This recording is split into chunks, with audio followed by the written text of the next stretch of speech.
the 3 pictures up on the screen. Welcome back. Since we just talked about how to reach out to our community and some of the programs to do that, we just wanted to share some events that are happening here regionally and that you might want to participate in or pass on to others. And I'll have Gwen give those announcements. Can we have those on the screen, please? How many of you consider yourself medical missionaries? Raise your hand.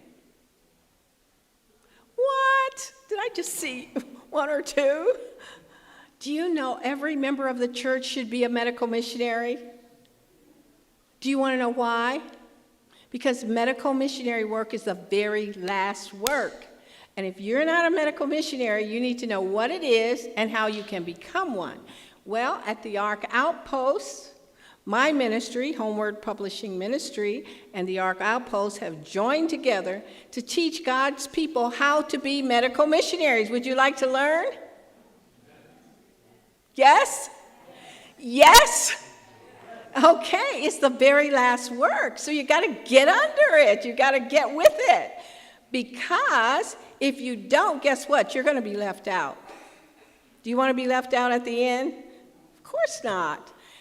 You heard Brother Walt talking about the medical missionary work. The servant of the Lord says we've come to a time when every member of the church should be a medical missionary.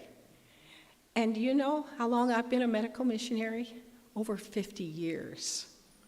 Now, I love the medical missionary work. I came out of show business, out of professional acting, out of modeling, and I became a medical missionary. And it's the best thing in the world.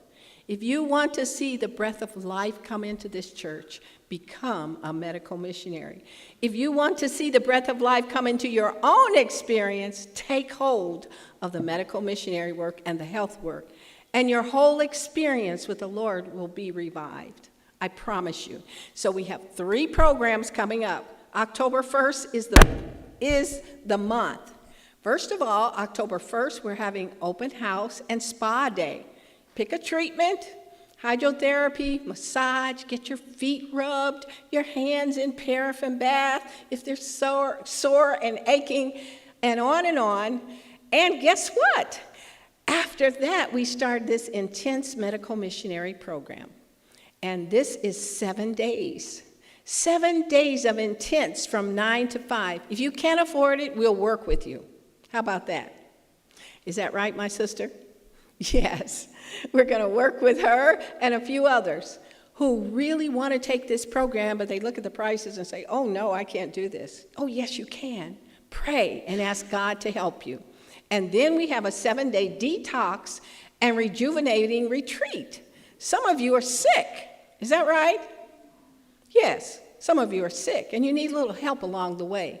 We'll help you with plant-based live food, with juicing, with exercise, with all the wonderful things that Brother Walt Cross is teaching us about. Amen? You're ready to be a medical missionary? Okay, the deacons are going to pass out the flyers. Thank you so much.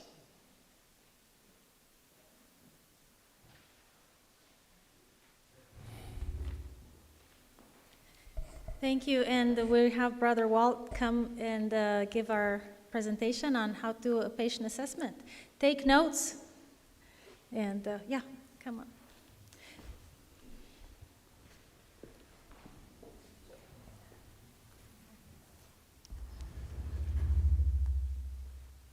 Is it going to let me be over here? Good. All right.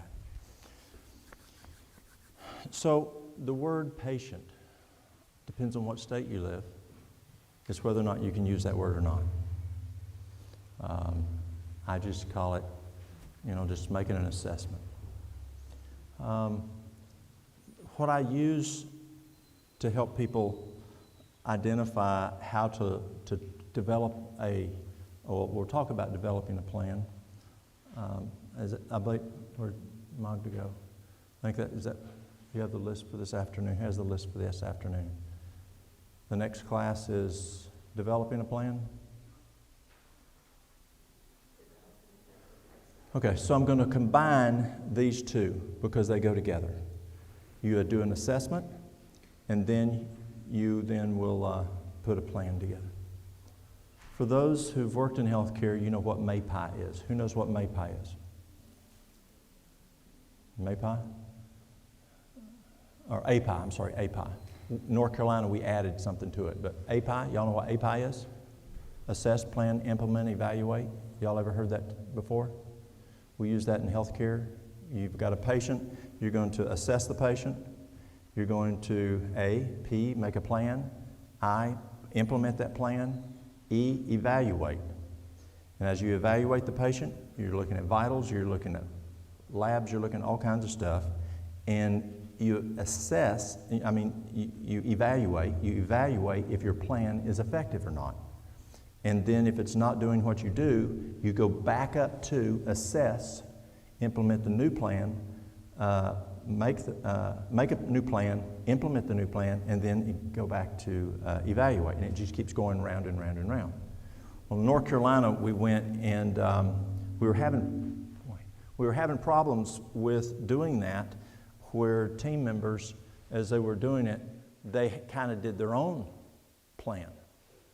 Well, in an institution, you need to work off a certain system, and so we decided to put M on there for what is the mission of the institution, and then, you can't have them giving free health care. I just don't work, because you've got to be able to afford it. And so we had certain qualities of care, qualities that we expected. So we put M for mission. What is the institution's mission? Then you have the assessment. You assess the patient. You then make a plan, implement the plan, and then evaluate the plan. Or at least it's something we use a lot throughout the Southeast in healthcare. So that's what we'd like to do here today. We want to, first is we want to, what is our mission? I think y'all have dementia. It was the last class. Point the sin-sick soul to God. Point people to Christ. That's exactly right. That is our mission. That is our ultimate. Yes, we want to help them with losing weight. Yes, we want to help them with stress. Yes, we want to help them with whatever it may be. But you don't want to make healthy sinners. And so you want to help these people have healing by knowing Christ. Does that make sense? We call that horse sense at home. What was it? I said something a minute ago and someone didn't know what it was, so I need to go back and clarify. The lady who we did the smoker's blend for, it was 3/4 cup of what? Lemon juice. 1/4 of a cup of what? Honey. 1/3 of a teaspoon of what? Peppermint essential oil. But I did say something that some of y'all didn't catch. No, a hankering. Do y'all know what a hankering is? A hankering. We call it a hankering. A desire for. And so a nip is just a little bit. And so I find that formula works for tobacco. I find it works for alcohol. And I even find it works for drugs, even cocaine. It's amazing. It's just very, it kind of, woo, that's good stuff. And one of the keys we learned from the program that Loma Linda put together for the Breathe Free program is if you get the person to not do and the program they put was tobacco, but if you can get them to hold off 5 minutes, and just another 5 minutes, and then another 5 minutes, but usually 5 minutes, a lot of times that desire can go away and get them busy in something else. It can be quite beneficial. Oops, better take the cap off. And put it back on. So the first thing you want to do is you sit down with somebody. You want to identify what their concerns are. What are their concerns? Do they have, and they'll tell you, well, I have lupus. Or I may have high cholesterol. I may have high blood. What's it mean when they say they have high blood? High blood pressure. And so they'll give you a list of health problems. And you write those down. But not everybody will remember to tell you something. So the big guys out there, you want to ask them. Even though they didn't tell you that they may have diabetes, if they're not even, as we talked the other night, even ideal body weight can have type 2 diabetes. We talked about that. But let's say they're a large person. Just rule out. Now, did you have diabetes? Oh yeah, I forgot to tell you I have a diabetes. And so you want to find out what those issues are. There's a guy, his name was Dr. Joel Arcilla. Joel Arcilla was the top surgeon in his field in Philadelphia. That wasn't enough money for him, so at night he worked as a trauma physician in the ED. Joel's house was a mansion. Joel had a six-car garage. In his car, there was not Pintos. There was extremely expensive cars in those six garages. And one day, Joel, he had grown up as a Christian, went to a Christian school, Christian university, but left. Still believed in God, but he was not practicing. And one day, God tapped him on the shoulder and said, Joel, you need to get your act together. I want you to do lifestyle medicine. Joel didn't want to do lifestyle medicine. I mean, can you build intermediaries doing lifestyle medicine? No. Or when you do lifestyle medicine, you're stepping outside of the standard of practice. And so what does that mean legally? You did what for diabetes? You didn't give them this or this? And that person sues you? Who can your attorney call in that you can have a bunch of doctors that would say, yeah, that's a standard of practice in this area? You lose that ability. And he's got a big house to take care of. He's got a wife who likes to spend money. Or maybe a person who has a couple wives that he's got to pay alimony on. And so it's difficult to get a physician at that level where Joel was to make that decision, but he obeyed. He left, bought a place over in New Jersey and started a lifestyle center. Unfortunately, his wife divorced him. His kids wouldn't have a thing to do with him because that big pipeline of money that used to come into their house stopped. But Joel taught me something. Very, very smart man. One of the smartest physicians I've worked with. Joel was at his lifestyle center up in Philadelphia. I'm sorry, in New Jersey. He was in New Jersey. He was working in Philadelphia, then he went over to New Jersey and started the lifestyle center. Well, he had better outcome indicators than I did, and you always want to do monitoring outcome indicators. You want to trend. You want to benchmark to find out what the other people are doing to see how you're doing versus your numbers, your outcome indicators. And Joel had some better outcome indicators than we did. So I hired him on staff so I could buy his outcome his protocols. And Joel taught me while he worked with us. He said several things that I learned, but I'll address one of them right now. A number of things I learned from him, but this here, he said, Walt, you can't just identify one specific item. You've got to look at the whole person and find out all the problems they have. And you need to address all the problems because they work interchangeably. Don't just say you're going to work on getting their blood pressure down, or don't say you're going to work on them losing weight. You need to figure out all those challenges that they're having and help them with all of those. And so I think that's important. And so you want to make that list of what challenges they're having and ask a few that they may have forgotten. Just make sure that you rule out they may have some of those. And then what you're going to do is you're going to use this template. And it's a very, very expensive template. But yet it's a very cheap template. It's expensive, I believe. It's worth a lot of money. I believe it's inspired.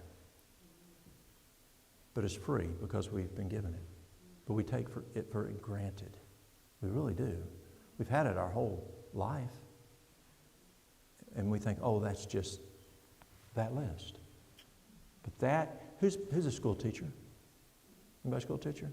Okay. So did y'all ever do a test, a thing where your students would fill in the circles, and you had this master key that had holes punched in it, and you put it down on top of it. It just graded real fast, and you put it on top. And if there was no black, they pulled out the dreaded red pen, and they. Remember that? I remember that.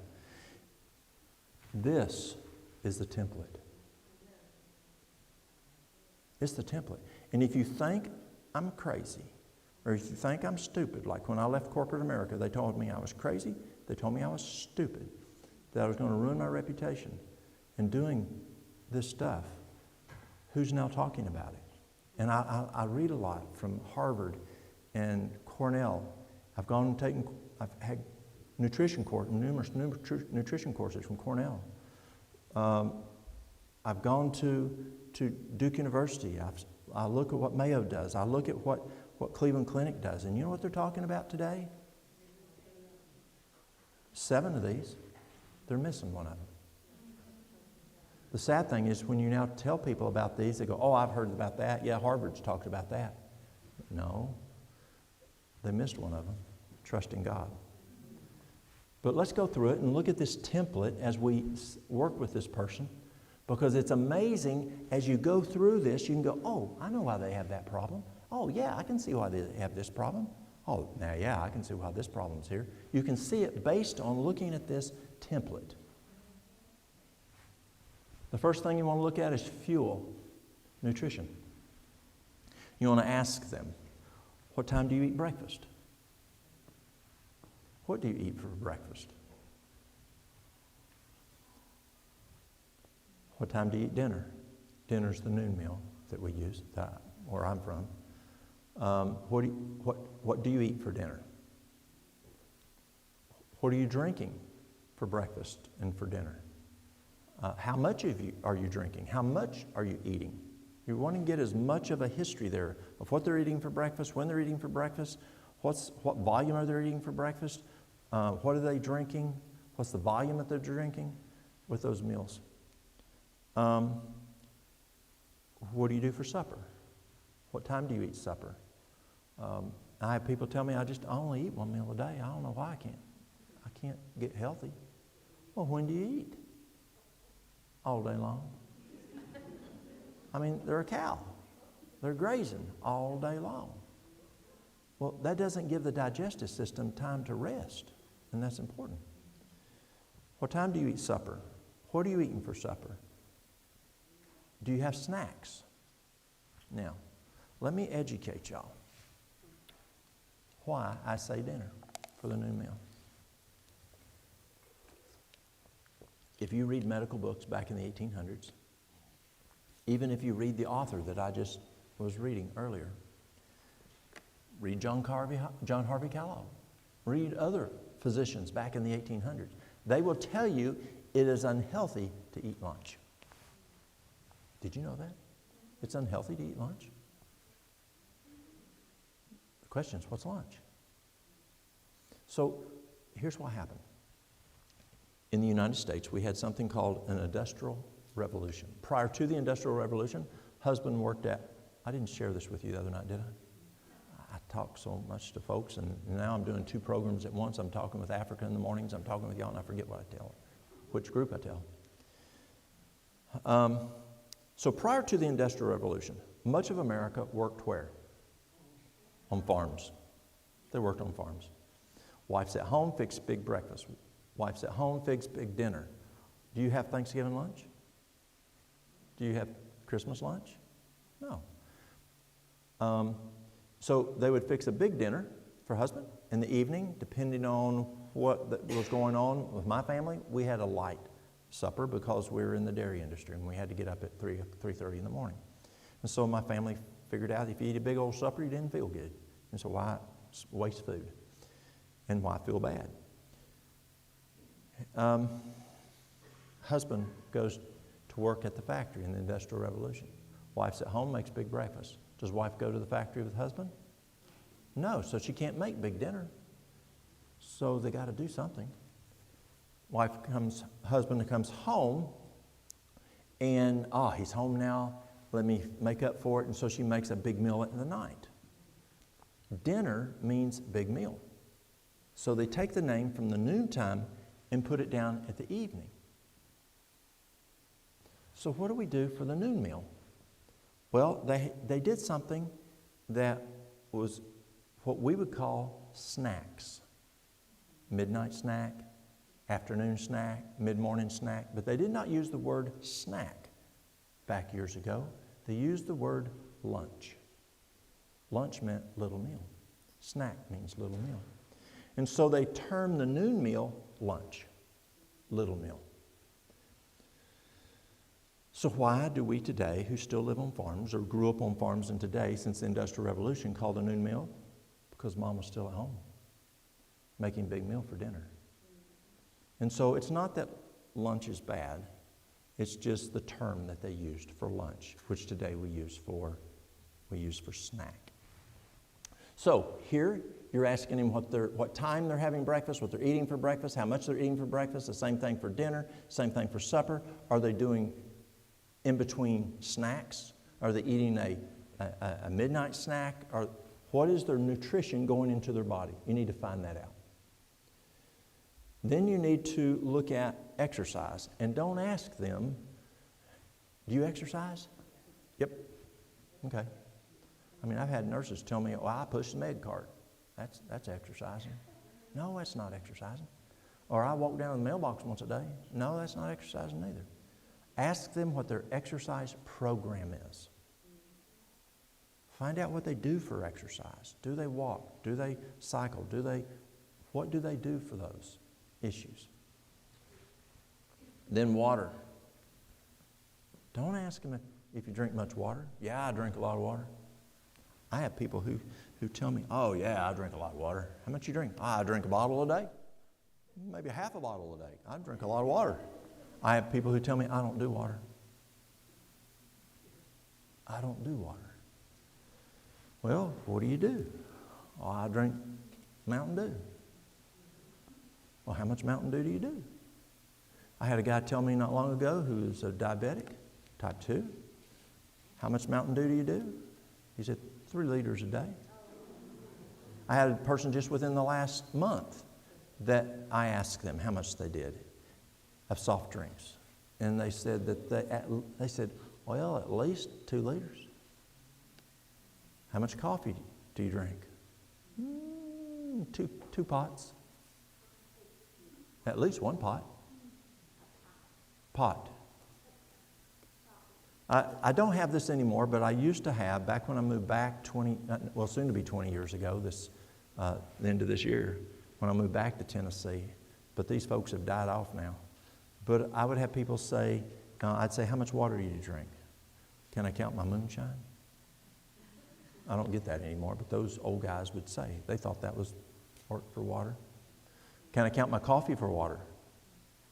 No. What's the problem with coffee? It's a diuretic. It's got caffeine.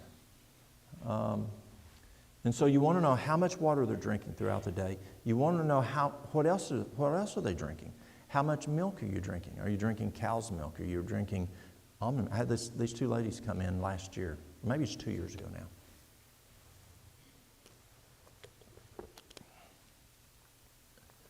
The child had problems with, I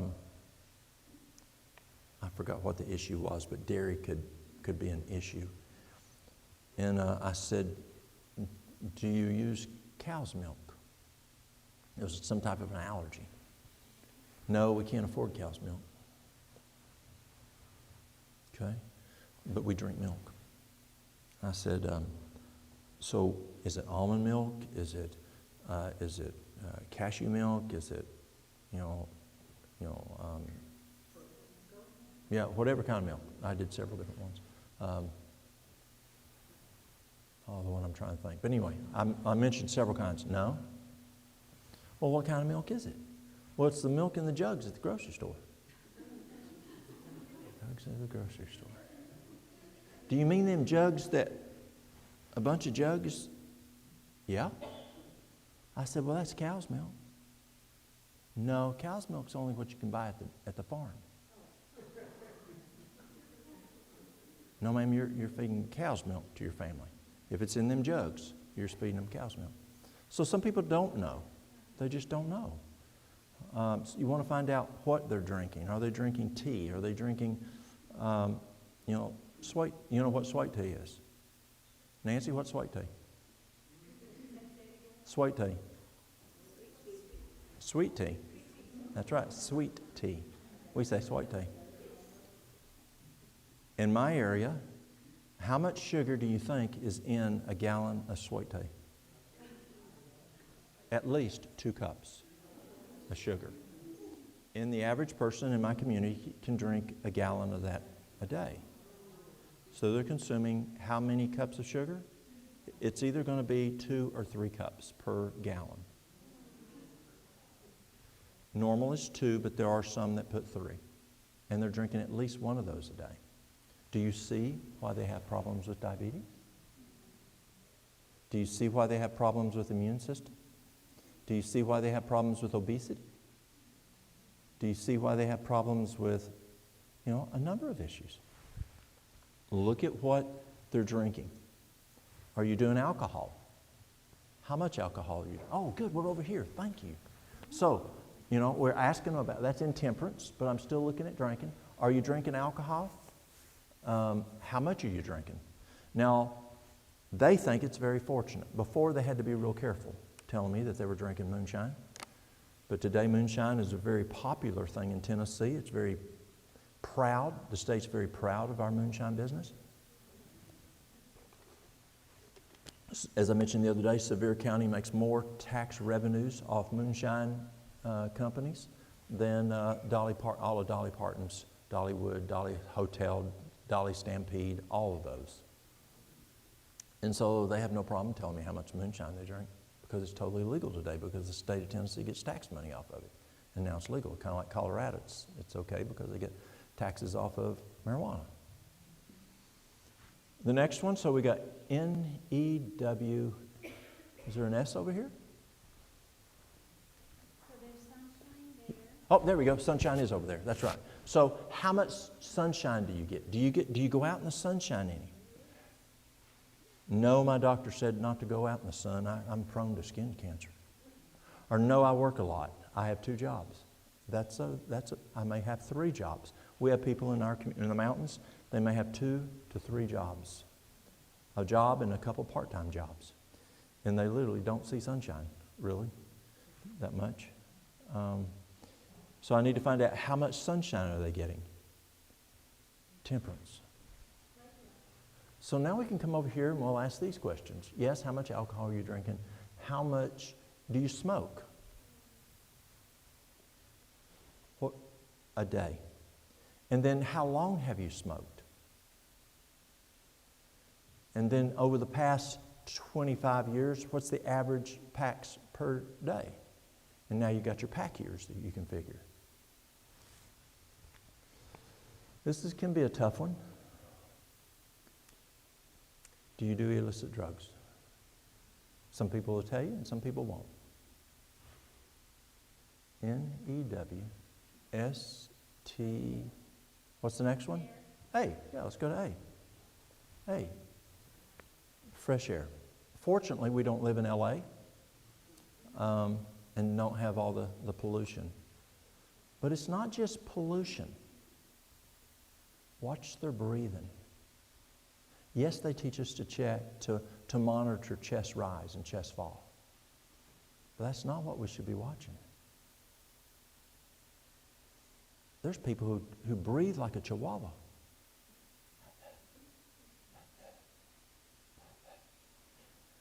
Remember your little children when they were small? What did rise and fall? Their belly. That's called diaphragmatic breathing. You know, when I'm out and I'm on a medical call, when out on the fire department, yes, I watch for chest because I need to count respirations, but also I check, is their stomach moving? They may have good diaphragmatic breathing. Don't just watch the chest. If the chest isn't moving up and down, don't mean they're dead. It could be that they're they're breathing like they're supposed to. Who's ever taken music? We had a little boy playing a trumpet here today. To hit a high C, you need to have diaphragmatic breathing.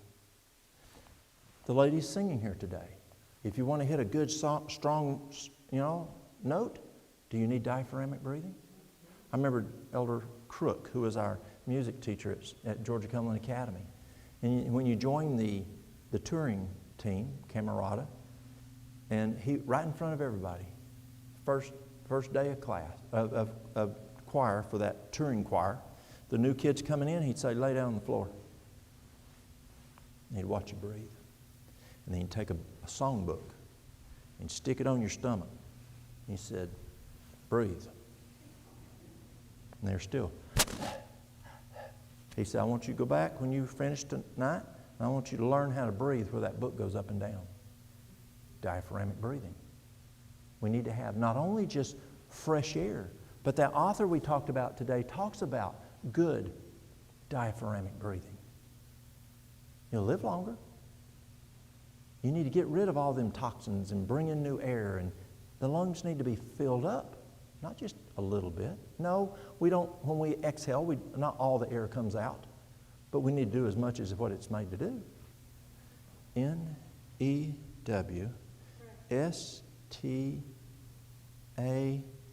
What's the next one? What's the next letter? R. Okay, let's go to R. There we go. Where is it? Rest. Yes. You want to ask them several questions. What time do you... You can ask them what time they go to bed at night. That's a good question to ask. What time do you go to bed at night? But now you need to ask them, what time do you go to sleep? That could be a huge disparity. It may take 2 hours, 3 hours before they finally fall asleep. Or maybe they went to bed and they're reading for the next however long, or they're watching TV for however long. Yeah, the computer for however long. But what time do you go to bed? What time do you go to sleep? What time do you get up? Do the math. How many hours of sleep do they get? And then you want to ask them, what's the quality of sleep? Is it good or poor? How many times do you wake up in the night? If you wake up in the night, why do you wake up in the night? Is it because you've got prostate issues and you're waking up 5-6 times a night? Is it because you have pain issues and you're waking up through the night? Is it because you're waking up and you've got a child that's having some challenges and you can't fall back asleep, Mom? There's a lot of moms come in with that problem. You want that REM sleep. And if you're waking up all night long, it starts over and you're not sleeping long enough. You're not getting that good REM sleep.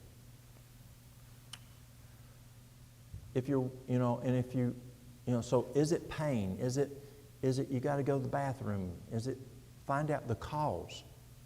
And if you're going to bed at, say, 11 o'clock, you're not falling asleep till 2 o'clock, why? What are you doing? Are you just laying there? Are you tossing and turning?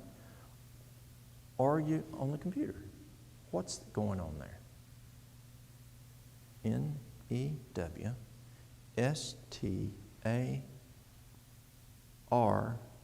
What's the next one? T. What's that one stand for? Trust in God. There we go, trust. When I first started going into the school systems in our community in Tennessee, I could not say that word. It was illegal. Well, I did, and I got in trouble. The teachers freaked out. And so I'd have the kids pull out their money, and I'd say, what's on every coin? On all our money, what's the one thing that's on every one of them? Every time I went. In God we trust. Oh, yeah, that. I couldn't say it, but I'd say that. Doctors have found when you do that, you're healthier. That's all I could say. But I'm trying to think the month, in 2018, Tennessee, along with Florida and Kentucky and several other states put a law in that "In God We Trust" must be in every elementary school from K through 8. And when you walk into the principal's office at the major school that I go into, when you walk in the door, walk in, boom, smack dab in front of you is this big sign. That's the only thing on that wall. "In God We Trust." You turn right, you can talk to the secretary, go this way, you can go see the principal. But the first thing, walking into the principal's office when that kid's in trouble, "In God We Trust." Isn't that cool? That is good. So now when I go in the school system, I can say to the kids, what's the T stand for? "In God We Trust." Is that important? It's absolutely important. And as you talk with somebody that you're doing a history on, do you need to know if they trust in God? And then I'll say, well, where do you go to church? "I don't do church." "Why don't you do church?" They made me mad. What happened? They said something to me one time. I ain't going back. I mean, they may have disagreed on the color of the pews. I mean, that splits churches where I'm from in the mountains.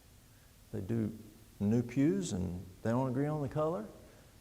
At a church split. But I like it if they don't go to church. If they believe in God, do I have an advantage? Because see, I live in the Bible Belt. When I went to the University of Tennessee at Knoxville, it was UT I went to, and they taught us that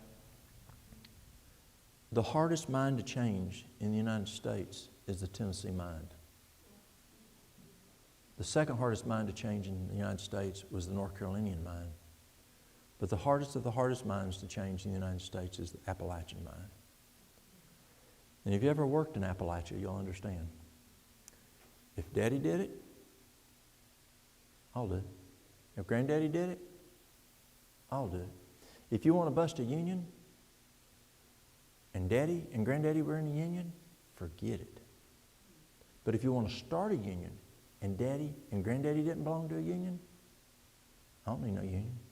Daddy and Granddaddy didn't need no union. You see what I'm saying? And so when you work with a person that's involved in church, and I'm just happy they believe in Christ and they believe in God. I mean, that's the big thing, isn't it?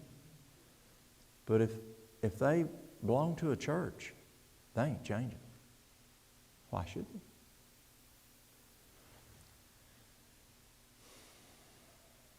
But if they happen not to have a church and they believe in God, it might be something that you can tell them there are nice churches that people won't talk mean to them, that they can go to and be able to worship God. So now we've done an assessment. We've looked at, and so what we're going to do is going to blend this part with the next part. We're blending these two parts together. So now we have a history. Yes, I like to know what medications are on because sometimes these top problems can be cause side effects, but don't worry about that right now. Don't worry about that right now. Just work on the basics. Help them change these, and it's amazing what changes will happen. Is this something that most everybody here can do? I think it is. You don't have to get highfalutin. It says every member is to be a medical missionary. We can keep it basic. And then we can leave the heavy stuff to that little short Canadian doctor that's right outside of Anchorage. And she can get into the deep stuff. And you can send her over to that church member who's a doctor that believes in lifestyle medicine. And you work together. See, is Laura still here? Laura's gone. Laura's a PT, physical therapist. And if Laura looks at a patient, she does a sidewalk, and someone goes and says, I think, whoever needs something, or let's say the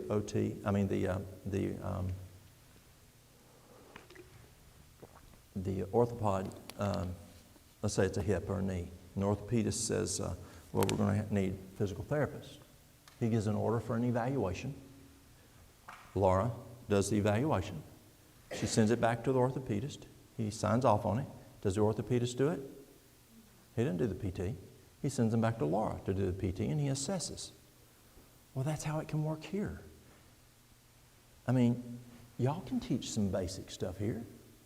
Yes, keep sending them over to the church member who's the physician that can guide on the heavy stuff, help them with the medications. And so you can help that person with learning a new diet, can't you? You can have them with cooking schools. You can help them. You can take them to the local restaurant. One of the church members has a restaurant. Go down there and eat healthy food. You can take them over to the health food store that has free Desire of Ages and Great Controversies and points people to Jesus every time and to God. Take them over there to get that stuff, and you can then take them down to the CSA and to get food. And then questions on the medical, send them over to that doctor who does lifestyle medicine. But you can do that part, nutrition. Can you help them with an exercise program? Does the medical doctor have to help them with an exercise program? Yes, that short little lady can say, no, they're not ready for aggressive exercise. Okay, what can we do? Okay, then this is what we're going to help them with. Can you help them with how much water to drink and encourage them in drinking water? You can. Can you encourage them not to drink coffee? But I like coffee. Well, have you ever tried Dandy Blend? Who's had Dandy Blend? I don't like Dandy Blend. I tried coffee in high school and college to stay up for exams, and I hated that stuff. And I didn't drink it. So I don't like Dandy Blend because it tastes just like coffee. And so people say, yeah, I like that stuff because it has a taste, but it doesn't have a negative. And so you can help that person move off that bad stuff. And then sunshine, you can encourage that person to go walking with you. Go walk with them in the sun and get some sunshine and help them with, they need exposure to the sun. And you can help them as you have a program on stop smoking here. Does the doctor have to help them with that stop smoking program? Not at all. The church can do a stop smoking program with them. You can help them with, what's the one after T? Can you help them learn how to breathe diaphragmically? Yeah, lay on the floor and put a book on your stomach and learn how to breathe. When you're laying in bed, put a book on your stomach. It's better to breathe diaphragmically, Henry. It's amazing how much it's helped me. Do you see how that works? And can you encourage them to sleep? Do they need to go to the little short little lady up in Anchorage to go to bed, to encourage them to go to bed on time? No. Do you need the little short lady to help them to learn about God? The doctor is there to help you with this. It's a team effort. Just like the orthopedist and the physical therapist are a team effort working together. If that makes sense. So what do you do? So you look at a plan for them based on what's wrong with them. It may be something that juicing would be very beneficial. Who's watched the documentary Fat, Sick, and Nearly Dead?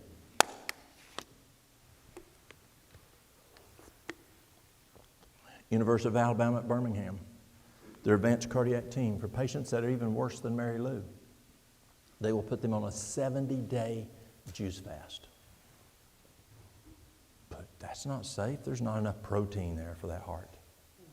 Well, when you digest food, we learn in nutrition that it takes about 2.5 to 5 hours, depending on what you're eating, to digest that food.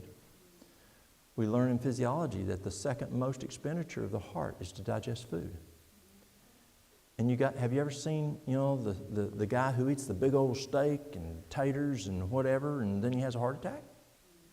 Well, it's like going up a couple flights of stairs to his heart. But University of Alabama at Birmingham found that if you juice the person, it's in the blood within 15 minutes, and it doesn't take a lot of energy from the heart to digest juice like it does a steak. And it's totally safe for 70 days. Now, on the program, Fat, Sick, and Nearly Dead, that documentary out of Australia, They do it for how many days? 60. That's something you can help that person with. If you need to, run it by that little short lady. Or let's say you do the Duke program, Duke University. It's an excellent program. Duke's been doing this. Well, they did it, and then they sold it to a physician. But Duke had been doing it since the 1930s. Dr. Walter Kempner was a genius. He was a physician, and he has a PhD in science. I think it was biochemistry. But very, very smart man. And he put together a program that was 3 servings of fruit, a serving of each, apple, orange, pear, or a half a cup of little things, blueberries, raspberries, strawberries, or big things like pineapples, like we talked last night. If they're diabetic and a banana or grapes makes the blood sugar go up, don't use it. There's plenty of other things to do. Use the berries first. They're a little easier. Grapefruit. Be careful with grapefruit. They may be on some cardiac meds, so be careful with that one. Make sure of that one first. That's what they do for breakfast. 3 servings of fruit and 1 cup of brown rice. Now, if you went to Duke, it was just 1 cup of brown rice, but sometimes you got to negotiate with people. You know what I mean? You want compliance. You want them to get better. And so sometimes you got to figure out what might work a little easier that won't hurt them. And so Mary Lou put a recipe together that uses scallions, cilantro, and turmeric. Are those healthy? They are. And it makes it kind of a yellowish color, and it tastes really good. And that's breakfast. For dinner is a nice big old vegetable salad. Big old vegetable salad. No dressing, no oil, no cheese, no meat, no salt. You can put lemon juice on it. If you're in Africa, they're going to eat avocado. If they're anybody here from the Caribbean are probably going to eat avocados too. They ain't going to do it without their avocados either. But you can use some no added salt salsa. And so I negotiate on that. But if they go to Duke, it was just lemon juice. That was it. And 1 cup of brown rice. Again, that's the protein, the brown rice is. Especially for folks with cardiac issues, they found that the brown rice bran, like wheat bran, brown rice has a bran, and that's really good to help repair the heart muscle. And you say, but Walt, I like blue cheese. That was my favorite. When Mary Lou and I got married, I told her I want at least 6 kinds of cheese in the refrigerator at any given time when we make enough money. And it didn't take long working in healthcare to make enough money. And then I want at least a quart of cottage cheese in the refrigerator when I get home. And then I want at least 1 gallon of milk that's full gallon. And we did. And I consumed. And when she made food, she put all kinds of cheese on it. And it was good. It was plumb good. Now, if you want to make a Southern woman happy, tell her her food is plumb good. That's the highest compliment, right, Nancy? But do not tell her it's plumb bad, or you better start running. She'll throw an iron skillet at you. Plumb bad is not good. But we used a lot of cheese. And we put a lot of oil and salad, dressing and whatever. And they go, why? Why can't I have that? Well, if you go to Duke, they took it off. Cornell took it off. Cleveland Clinic. Esselstyn won't let you have the oil. Campbell won't let you have oil. Pritikin doesn't let you have oil. Ornish doesn't let you have oil. McDougall doesn't let you have oil. Thrash didn't let you have it. So, pardon? Weimar won't let you have it. So it must be something wrong with that stuff. And it is. If you want to reverse heart disease, if you want to reverse diabetes, if you want to get that body back in shape, my contacts bother me here. Right now, don't do any oil. But what about vinegar? I like vinegar. My daddy had vinegar on the table at all times. when I was a boy. We put it on our greens. But is vinegar good? Take care of that mucosa in the stomach. That mucosa is you got to protect the stomach, and vinegar can irritate the mucosa. Don't mess with that mucosa. It's very important. So I'd be careful on that vinegar. So the lemon juice kind of works like vinegar. Or if you want some salsa, you can put some salsa on it without salt. And then 1 cup of brown rice. Now, if you went to a lot of the places, they would not do supper.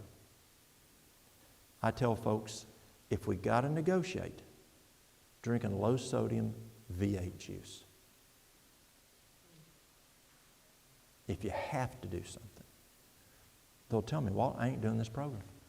I have to sit down with my family. You know, my husband expects me to sit down with him and eat with him. Well, what if you sit down at the table and have a cup of chamomile tea? Nope, needs to be something else. Well, what about some V8 juice? I could get by with that. I could do a V8 juice. See, if they can do their own juicing, they could juice their own juice. That'd be better than V8. But I tell you what, I learned from Doug Batchelor, if they don't have the money for a juicer, V8 juice works very well. And it does. It's better than nothing. It's better than what they were doing. And so you could do that. And so another thing you can do is you can do just only raw. You could eat raw for breakfast. You could eat raw for dinner. And you don't even have to have the brown rice. We talked about it last night. There's a documentary called Simply Raw. Dr. Cousins is the medical doctor over that program, has remarkable outcomes out of their program. It's either Arizona or Arizona and New Mexico. Who's watched Simply Raw? Great. It's a great one. Go on YouTube it. Simply Raw. And it teaches you how to do raw food. And the way I attack it is the nutrition part of it is like a restoration program. Who's ever restored vehicles? Okay. So you get a vehicle, let's say you're going down the road on a Sunday afternoon. There's a 1957 Chevy sitting out in that field. And you drive on, you turn around, go back in. There's an elderly lady comes to the door and she says, "Can I help you, Sonny?" And you say, "Ma'am, you doing anything for that old car out there?" She says, "Honey, if you want it, you can have it." "Yes, ma'am, I'll get rid of that for you." Right? You go haul that thing off. Is it ready to run? No. You've got to restore it. You've got to take a sander to it, a grinder to it, some tiger paw, some Bondo, some whatever you use. You've got to prime it, sand it, prime it, paint it, all that. You might put new seat coverings on it. You might rebuild that engine, put a new set of tires on it. But once it's restored, do you keep taking a sander to it? No. You do a maintenance program. You might have to wax it, or you may have to put oil in it every once in a while and rotate the tires and that kind of stuff. That's the maintenance program. So these things I was just mentioning, I tell folks you got some options. When you get up today, you've got an option of several things. You can fast. You can do a water fast. Agatha Thrash said fast. You'd spend a whole week with her doing a class, and I've heard her so many times say, if you'll just do one thing I've talked about all this week, fast 1 day a week, and that would be huge. Dr. Calvin sometimes would say 2 days, but at least 1 day. And so you tell the folks, if you'll fast, so you're choosing what to do. You can either fast for that meal. You could do juice for that meal. You could do raw for that meal. Or you could do the Duke diet for that meal. That's the brown rice and the fruit and the brown rice and the salad. It's your choice. You got options here. Especially ladies like options, I learned. Once you get the body to, and the question is, how long do you stay on that program? I don't know. You stay on it until you get the car restored. How long is it going to take you to restore that car? Depends on how much is wrong with that car. It depends on how much wrong is with you. I met a lady at Duke University who was going through this program. She lost 200 pounds on the brown rice diet. Did that happen in 3 months? Hopefully not. That took a while. I told you about the fella, my father, that did the Duke diet for 1 month shy of 6 years. His doctor in Nashville called him and said, for those that weren't here the other night, called him and said that I'm going to leave this thing off. His cardiologist in Nashville said, Mr. Cross, you've got 2 months to live, maybe 3. You're going to die. His ejection fraction was 20%. Dad was having heart attacks, had multiple heart attacks in his 30s. He just had a bad heart. And we just knew all growing up, Dad was just going to die, and we weren't going to have a dad.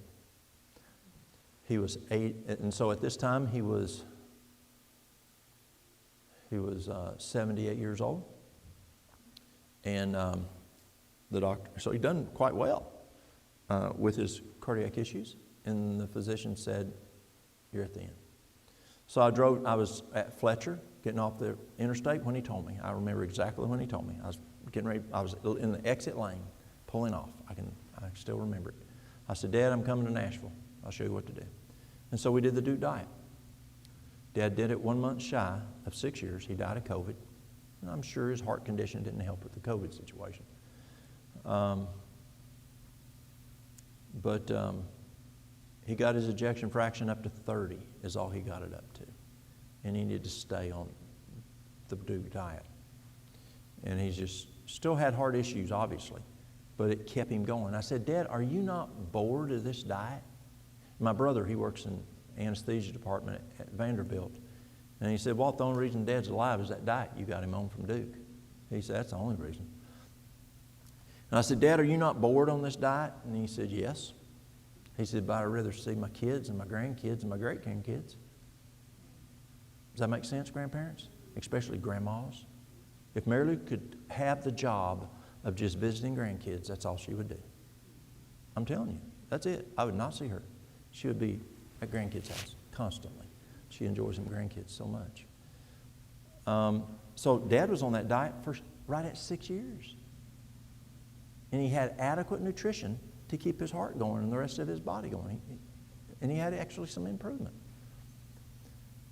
So you stay on the program until the restoration program, until the car is finished. And so what are you looking for? You're looking for ideal body weight. Well, what's ideal body weight? As I mentioned last night, most of the medical community says that's BMI, body mass index. Sports medicine said, well, let's take a look at percent body fat. Whichever one you use. I have folks say, well, BMI, I got big bones, and so I can't do that one. Well, percent body fat, it don't matter if you have big bones or not. And we used to dunk people for that one. And then we used to pinch people, go up with them fat calipers and pinch people. People don't like being pinched no more, and we don't do that one. So now they have these machines that you can step on. You can buy them at Walmart, and it will tell you what your percent body fat is. You can go down to the gym, you can hold that little arm on, and it will tell you, or you can stand at the gym, will tell you. They've got good machines down at the gym, and it will tell you what your percent body fat is if you like that better. But you want to be at ideal body weight. Number 2, you want that health problem to come in line. Let's say it's hypertension. You want to have a blood pressure that's at the right number, and the little short doctor is going to help you with that one. That little doctor up in Anchorage, the little church member who's that lifestyle medicine doctor is going to help you with that, determining what is going to be a good blood pressure for that person. If they're diabetic, do they have an A1C that's less than 5.6? Do they have a blood sugar, a morning fasting that's less than 100? Within range of what's good range. Are they off their meds? Work with the little doctor again. She's going to help you with that. Because as those numbers come down, if you ain't careful, it's going to push you too late. I had a lady who, she was on the Duke program. She had hypertension, and the numbers were starting to come down. And I said, you need to talk to your doctor about that. And she said, she did. Well, she didn't tell me what the doctor said. The doctor told her, you're going to be on them meds the rest of your life. That's just, you got high blood, you're going to have to use that high blood pressure medicine the rest of your life. So she stayed on the medicine until she was at Walmart and she was checking out and she fell out. They picked her up with the ambulance, took her to the local emergency department, and the doctor in the emergency department is asking her things, and he finds out that she eats healthier now, she exercises, drinks her water, her blood pressure's come down, ideal body weight, and all those things, and he says, you need to stop taking your blood pressure medicine. She says, no, my doctor said I'd have to take the rest of my life. He goes, no, you got good blood, you bottomed out, the medicine pushed you too low. That's why you work with that little lady the church member who does lifestyle medicine. She knows what to do. She can help with that. She understands lifestyle medicine. And they're off their medication, either their insulin, their metformin, they're off their blood pressure medicine. Work with the church member who's the doctor. They can help you with that. Work as a team, y'all. Work as a team. Then once you get to that point, then you can then quit grinding on the car. And now you can just maintenance the car. Just put wax on it. Just rotate the tires. And I go from Duke University to Cornell University. And that's where T. Colin Campbell used to be. That's where I met I met Dr. Campbell in California years before I started taking classes from him. I met him. Who knew Danny Vieira? I met him at Danny's, one of his crusades, and talked to him, and he was a great guy to talk to. And then I ended up being a student of his.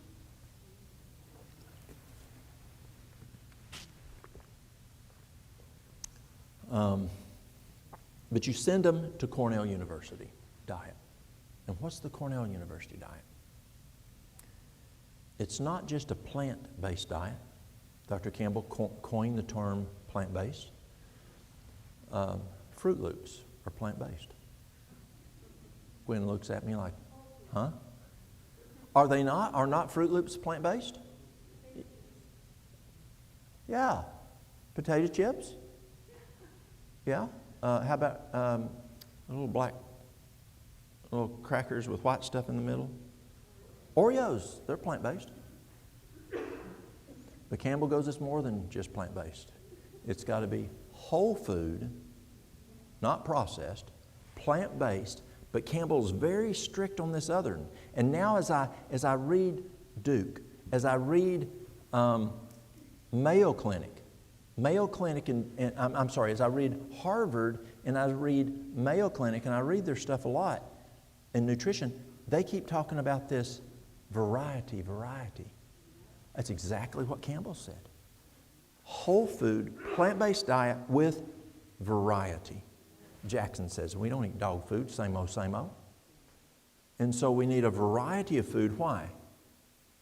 Well, one thing, a variety of food, you're more prone to stay on it because you got different tastes, to be variety, but the nutrition and variety is what you're really important to. So you go to the Cornell diet, which is a whole food diet with plant-based that has variety. Cornell, they taught us at Cornell that on average you'll increase your life expectancy by 15 years. That's pretty good. How many of y'all got grandkids? How many of y'all want grandkids, great-grandkids? You want to stay alive a little longer to enjoy them grandkids? Maybe to watch them get married? Dr. Campbell also said there's a good chance you can have less diseases if you're on that whole food, plant-based diet, according to the research of the China study, which the China study was the most comprehensive nutrition study ever done by Cornell University and Cambridge University and a university out of China. So that's how we do the nutrition. The exercise, how do you help them with exercise? 2 Just get them moving. Yes, if they're in a wheelchair, or if they're stove up. I remember my dad had a quadruple bypass back in 2000.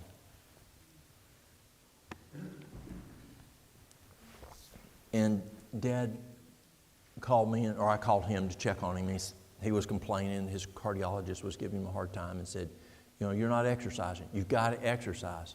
And I said, he wanted him to walk around the block. Dad lived in Orlando in a subdivision. And he says, I can't do it. I said, Dad, you can do it. What did I just do? I disputed him. Not good. I said, Dad, you can do it. He goes, I cannot do it. Then I had to change and use another word. I said, yes, sir, you can do it. I had to say yes, sir, first. That gave me permission to then dispute. And I said, yes, sir, you can do it. And he goes, no, I can't. I said, yes, sir, you can do it. He goes, how? I said, Dad, can you walk from the family room, from your chair, to the mailbox and back? And that was probably, I don't know, the length from here to the door and back. I said, can you do that? He said, I can do that. I said, that's all I'm asking. Just do that. Oh, I can do that. Okay. So he does that for several days. And I'm talking to him every evening. I said, Dad, can you walk over to the neighbor's mailbox and back? Now, the neighbor's mailbox from his mailbox was about from here to the wall and back. He said, I can do that, I think. So the next day he did it. He did it for a couple of days. And then I had him keep going down mailbox and back, mailbox and back. And so he lived like right here. So he went. And I had him doing this and this and this and this and this. And Mom would get in the car in case he had an acute episode. And he kept doing this. And finally, it took about a month, and he went. And he said, well, I got halfway around the block. I said, Dad, tomorrow, don't go back this way. Dad, I want you to go and just keep on going around. Same distance. And in 1 month, Dad was walking around the block. Do you see how it works? If exercising from here to here plumb wears that person out or hurts them really bad, are they going to walk the next day? No. So I tell them, figure out 80% of where it hurts you. Don't get to where you're. Now, it's true. They say no strain, no gain, whatever. Well, there's some situations you got to be careful. And so I'll walk them to about 80% or exercise them to 80%. And then as they're doing this, can there many times go, can they do that? They can. I wish Laura was here. She's the expert on that as a physical therapist. She could help with that. And so exercise is important. Now, at Duke University, as I mentioned the other night, that Dr. Kempner studied humans on exercise, and he found that little humans exercised on average 4 times a day. Remember when we were in elementary school? And we had recess in the morning, recess after dinner, recess in the afternoon. We went home and played and had chores. And Kempner's looking at it and going, what if the big adult or the big human does 4 times a day? So Kempner started having his patients exercise 4 times a day.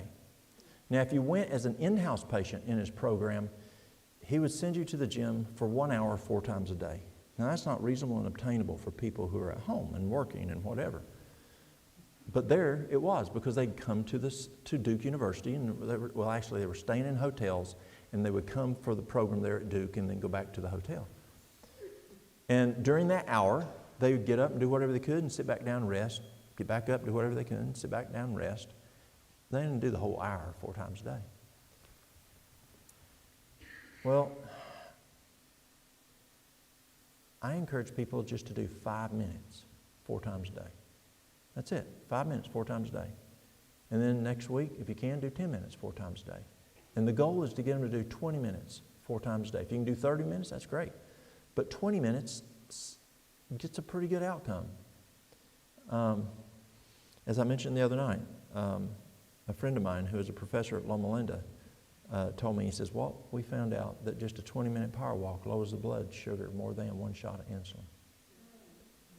That's not bad.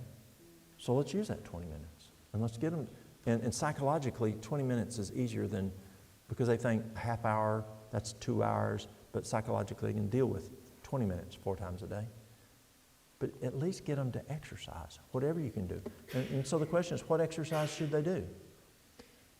Whatever they can do. Whatever they're able to do. I like a mini trampoline. Mini trampolines are phenomenal. Don't do what I did. Dr. Harold Cherney. I was out at Danny's one time, and Cherney talked me into getting mini trampolines for our gym. And we had one, but it was a Montgomery Ward's one, and it had its springs look like this, a rectangle. And Cherney said, "No, you don't want that one. You want a good one that tapers." And so I bought 3 of them, put the patients on it. When the 3 came in, put ones on it that needed it. The next day they were sick. So I called Cherney. I said, "Cherney, what's going on here?" He said, "What's wrong?" I said, "They're all sick." Well, if you knew Harold Cherney, y'all that knew Harold Cherney, he's a jolly guy, and he started laughing. I said, "Cherney, what are you laughing at?"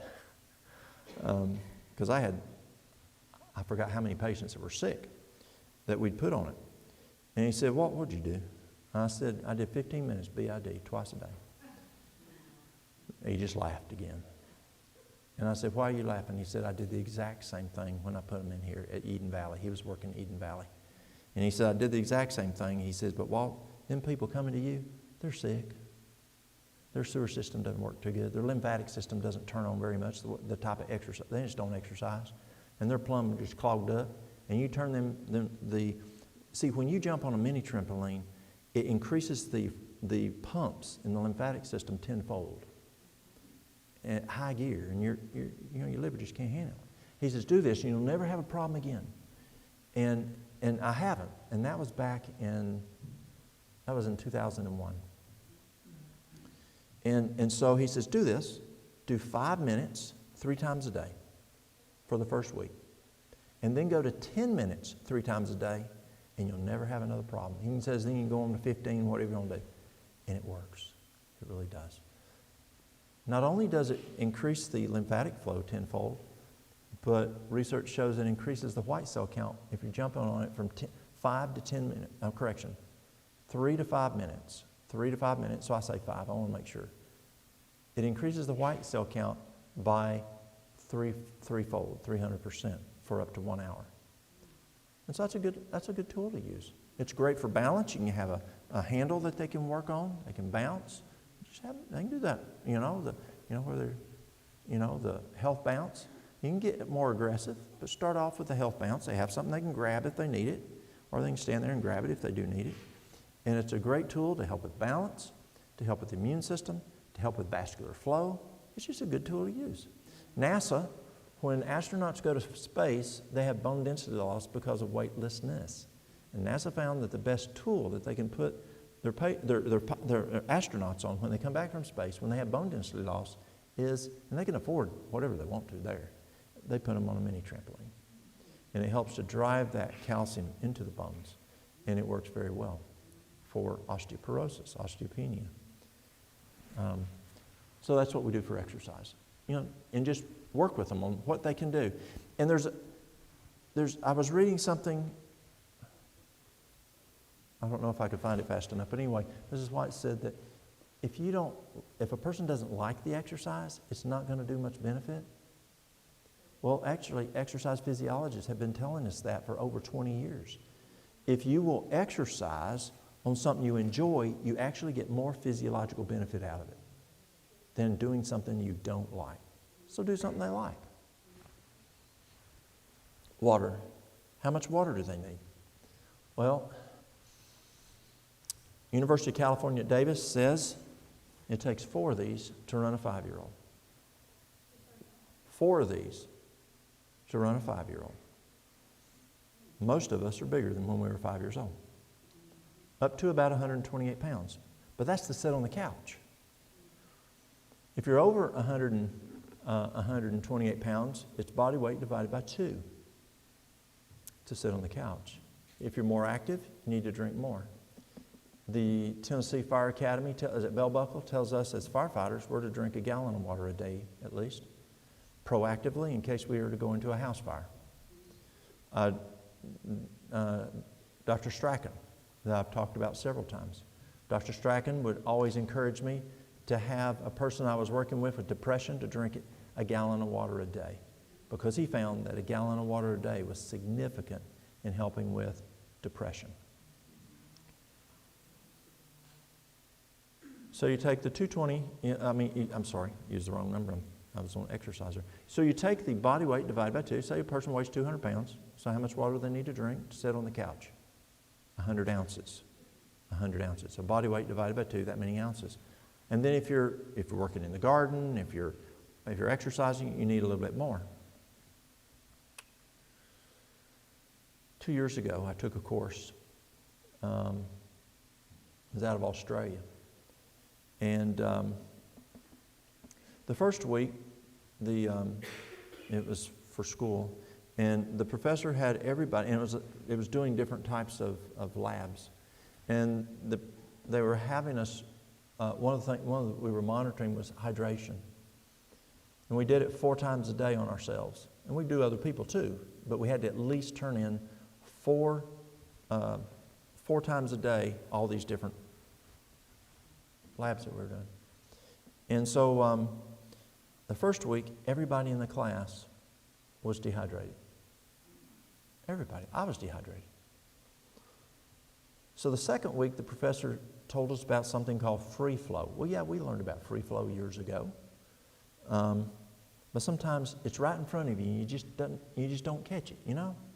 And you just miss it. And we had learned years ago in physiology that if you drink more than 3 to 4 ounces at a given time, it causes free flow. You just urinate it off. And so he told us that. And so he told us about this guy who was friends with Einstein. He was another physicist who was good friends with Einstein, another genius fella. He was another genius guy. And he found that if a person would do this,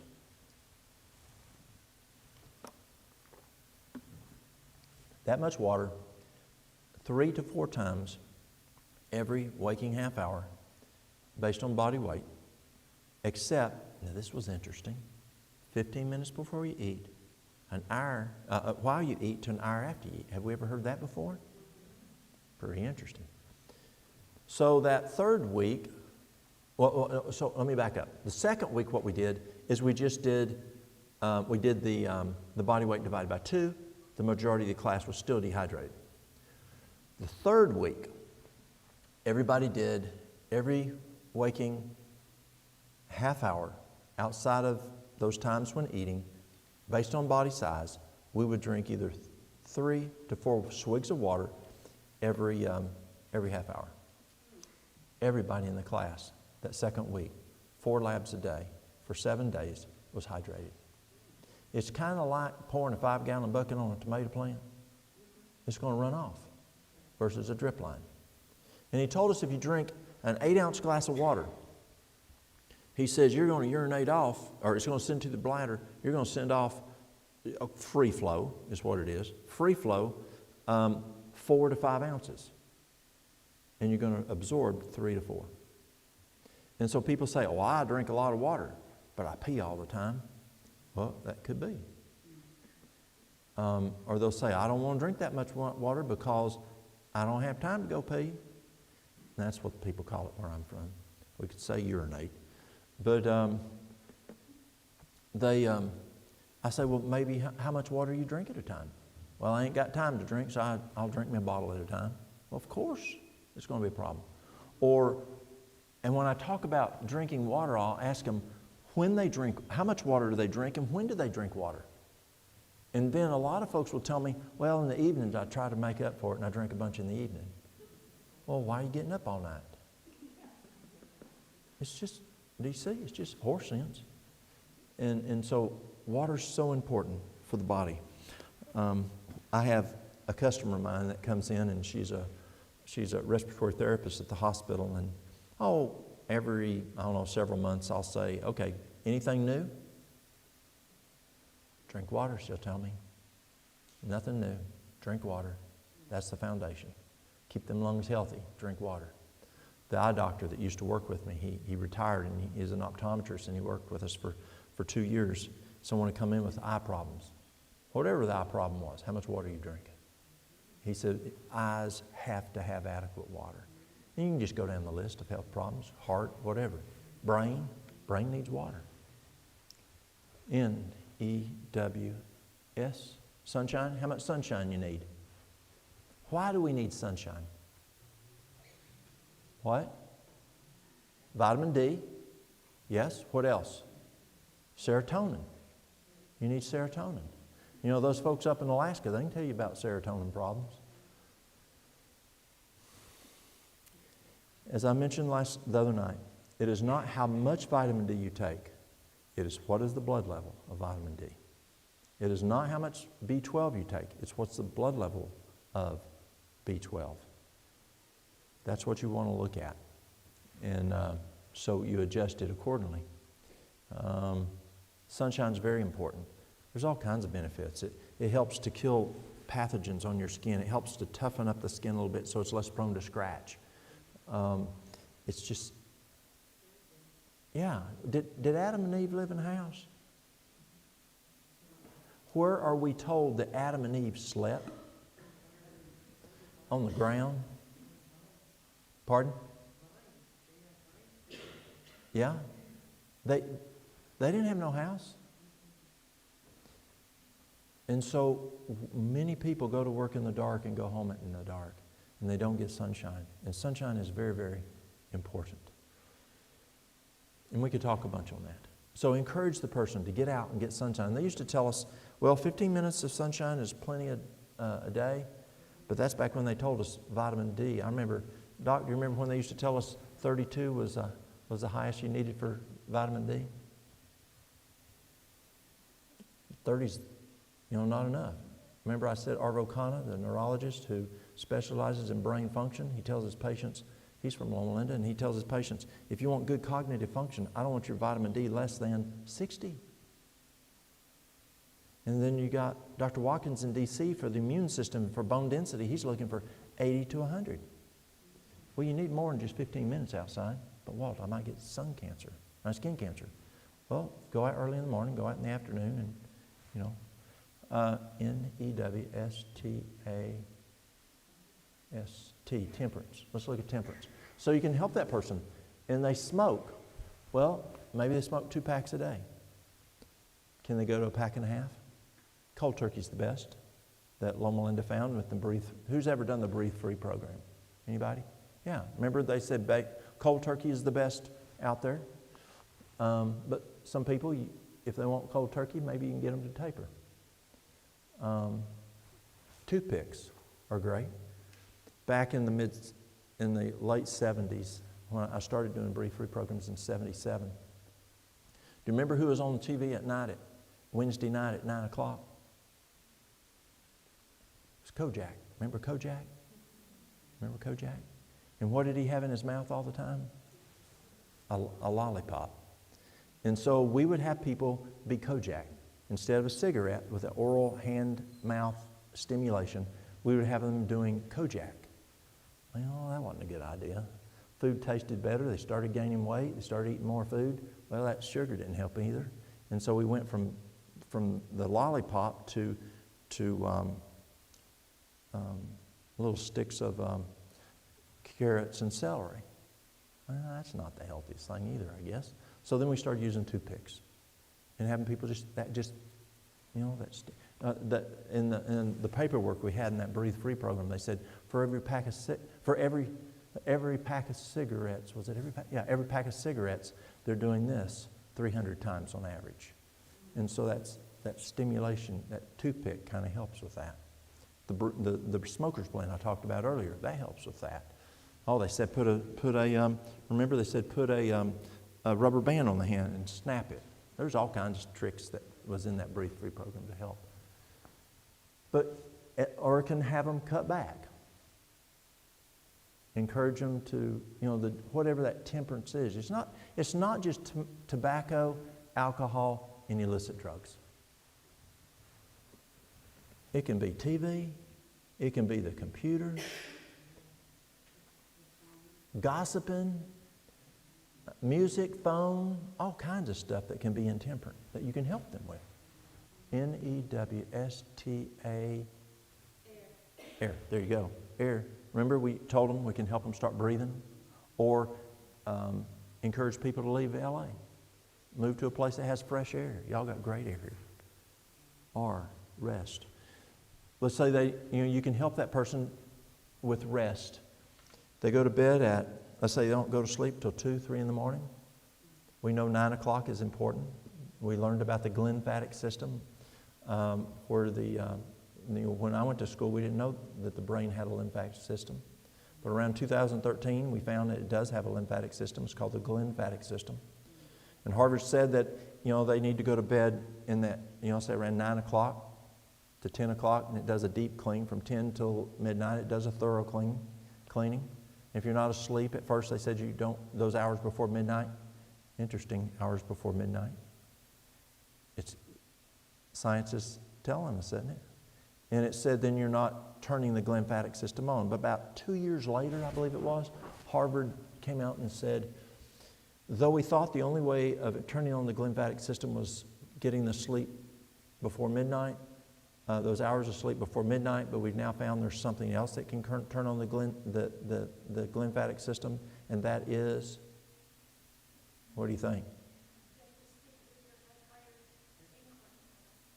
Oh, is that what they're saying now? With the head inclined? Okay. They found that exercise will turn on the glymphatic system. Are you surprised? That is what turns on the lymphatic system. But here's what Harvard said. They said, though we thought the hours before midnight, there's something else. But, bold letters, red, you need both. You can't just do one or the other. You need both to make the glymphatic system work at its optimum. So we'll have to talk about the head incline. I want to learn about that. 3%, okay. And what does it do?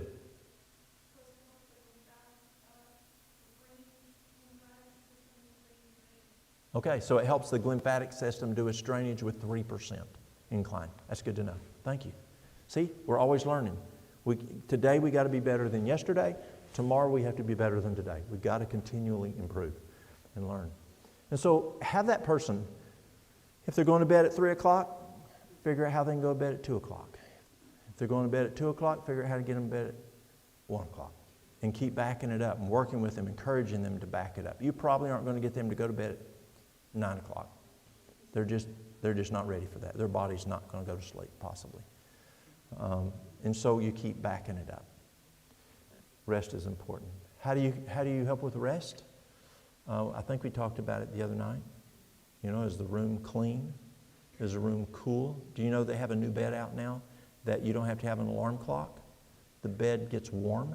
It wakes you up by just getting warm, and you don't have to hear the alarm clock go off. You need a cool room to help you sleep. Covers, but not heavy covers. Is the room clean?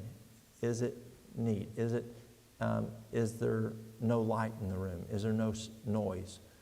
There's a number of things. And we talked about, the room being not the entertainment room and the dining room, and it needs to be for 3 things that we talked about.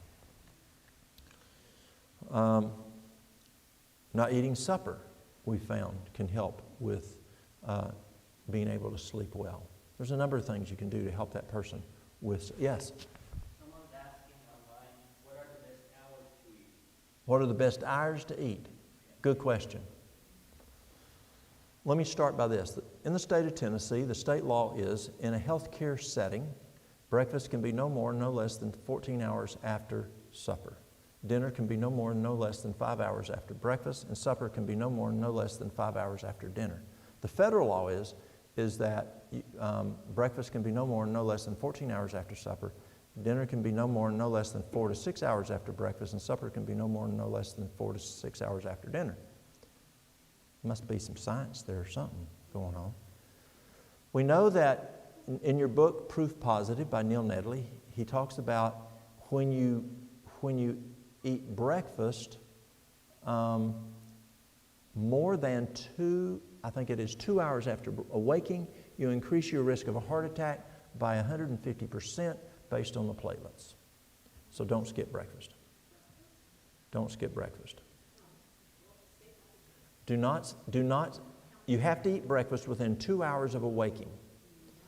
If you don't, you increase your risk of a heart attack by 150% based on platelets. Dr. Coop, who is also... I thought the liver started working at 2 hours after you ate. Oh, no. Dr. Coop, who is also in the book Proof Positive, he found that when you eat breakfast, you increase metabolism, you burn calories. When you eat dinner, you increase metabolism, you burn calories. And Coop found that around 3 o'clock in the afternoon, your metabolism starts shutting down for the day. And so when you eat supper, you don't increase metabolism, you don't burn calories as effectively. And that's why eating breakfast and dinner is so effective. I was 200 and some pounds. Mary Lou decided I need to lose some weight. I was having problems going up and down the stairs. I had a knee problem because of playing sports in school. She says, I need a healthy husband. And I did not eat breakfast. Many times I did not eat dinner. I only ate supper. So Mary Lou, she says, you're going to eat breakfast before you leave home in the morning, and it's going to be a good breakfast. She then gets with my secretary and connives with her. You know how you women can be. Connived with my secretary and said, at noontime, call dietary, get a tray pulled to the employee lounge, and then she would call me and say, Walt, you have a tray in the employee lounge. I would have to go eat the food.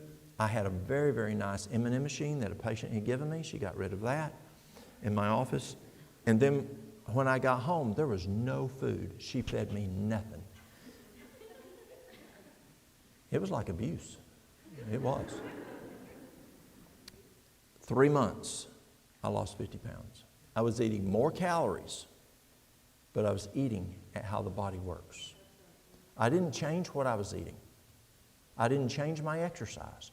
All I did was change the timing of the food, of the eating. So I'm hoping that's leading up to why I'm getting ready to say what I'm saying.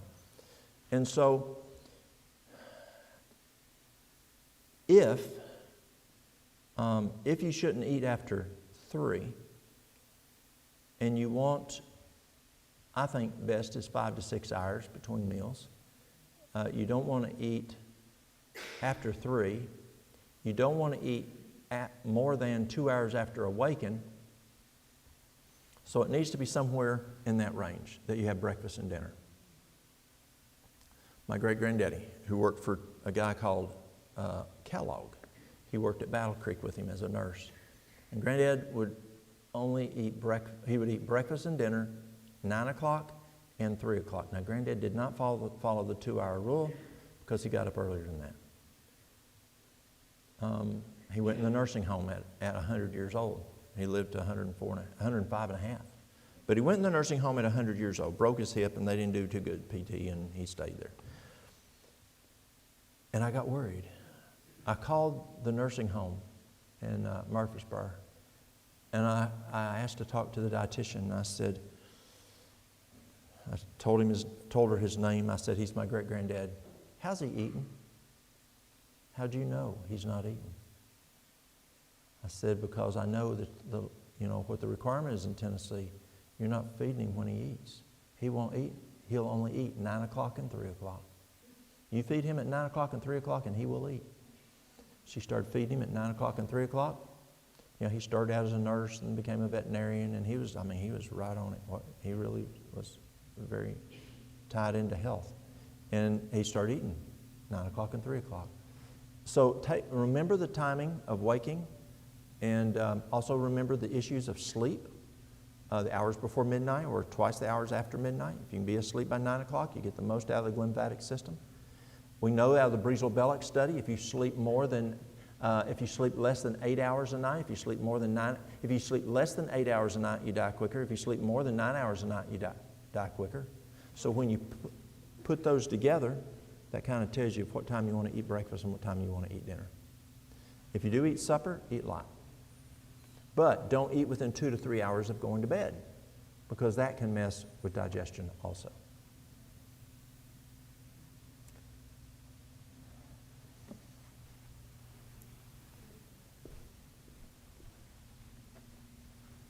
But let me say one thing first. You can stay here.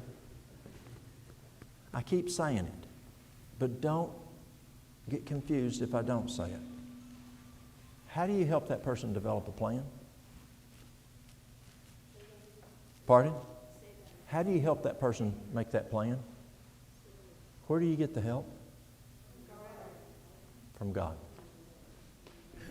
So pray with them and show them to the source.